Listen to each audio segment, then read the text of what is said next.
அனைவருக்கும் அன்பான வணக்கங்கள். 3/9/2024 ஆவணி மாதத்தின் 18ஆம் நாள் செவ்வாய்க்கிழமை சோடச கலை நேரம்.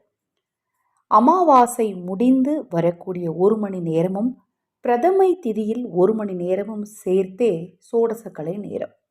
இந்த மாதத்தில் அந்த நேரமானது 3ஆம் தேதி காலை 6:59 ஆரம்பமாகி 8:59 வரைக்கும் இருக்குது.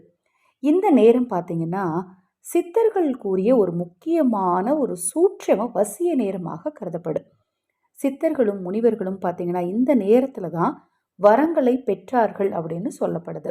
இந்த 2 மணி நேரத்தில் குறிப்பாக ஒரு 5 நிமிடங்கள் பார்த்திங்கன்னா சக்தி வாய்ந்த நேரம். அது எந்த நேரம் அப்படின்னு யாராலையுமே கணக்கிட்டு சொல்ல முடியல.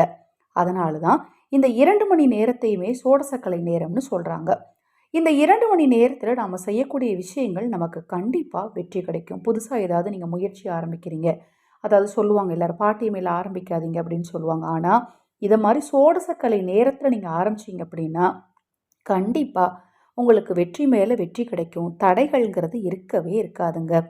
இந்த நேரத்தில் நீங்கள் பணவசியம் உண்டாகுவதற்கு, நினைத்தது நடப்பதற்கு இந்த ஒரு வரியை கையில் ஒரு சின்ன கிண்ணத்தில் பால் வச்சுட்டு சொல்லுங்கள். பாலுக்கு இந்த நேரத்தில் அதீத சக்தி இருக்கும்.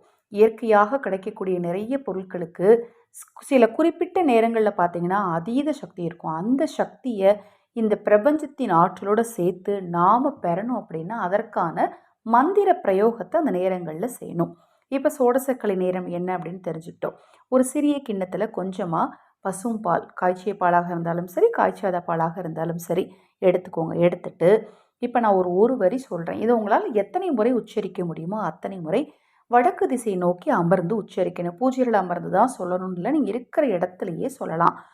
ஓம் ஸ்ரீம் சர்வமும் சகலமும் வசி வசி.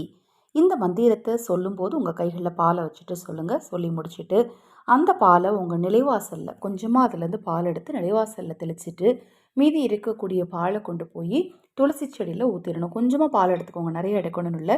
அது மாதிரி துளசி செடி இல்லை அப்படின்னா உங்கள் வீட்டுக்கு பக்கத்தில் இருக்கக்கூடிய தெய்வ விருட்சங்கள்னு சொல்லுவோம் இல்லையா, வேம்பு, வன்னி, நெல்லி, இது மாதிரி மரங்களில் கொண்டு போய் ஊற்றிடுங்க. இந்த மந்திரத்தை இத்தனை முறை தான் சொல்லணும் இல்லை, உங்களால் எத்தனை முறை அந்த குறிப்பிட்ட நேரத்தில் சொல்ல முடியுமோ சொல்லுங்கள். சித்தர்களின் அருளால் கண்டிப்பாக நீங்கள் நினச்சதெல்லாம் நடக்கும். காரியத்தடைகள் நீங்கும், பணவசியம் உண்டாகும். இந்த பதிவில் ஏதாவது சந்தேகம் இருந்தாலும், பூஜை பொருட்கள் தேவைப்பட்டாலும், உங்கள் தனிப்பட்ட பிரச்சனைகளுக்கு பிரத்யேகமாக பரிகாரங்கள் செய்து கொள்ள விரும்பினாலும் 9344692042 இந்த வாட்ஸ்அப் எண்ணுக்கு தொடர்பு கொள்ளுங்கள். தொடர்ந்து நம்ம சேனலை பாருங்கள். இன்னும் எண்ணற்ற பதிவுகளில் தொடர்ந்து வர இருக்கு. மகா பெரியவா அருளால் நல்லதே நடக்கட்டும்.